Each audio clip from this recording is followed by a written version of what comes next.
Ki te kura tuatahi o tō te rā ki te takiwā Orotorua. Neke atu i te toru te kau ngā matapihi i wāwāhitia e te ringa nanakia.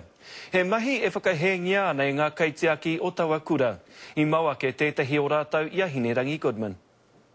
I don't know what we can do. Kei te tangi tonu te ngā kau o Donna Mason, nā ēnei mahi tūkino me te pātai.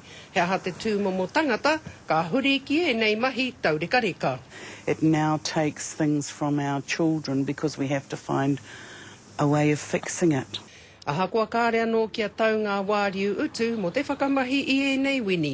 Engari e ki ana, ka aikeke ki ngā mano tāra. The cost has used up our budget before we've even started and more, so it's going to be quite hard on us.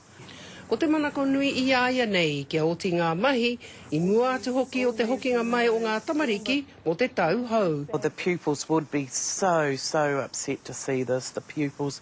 Our school, we're very whānau orientated, and when you hurt one, you hurt us all. When you hurt our school, you're still hurting us. Te mea tino pāpauri anō hoki, I roto o tēnei mahi tūkinotanga, kei ngā mano tāra ke te utu, arā e tae anō ai ki te whakamahi. Engari I runga atu anō hoki I tērā. E take nui tēnei me nā mōhio tia e koe e koutou rānei.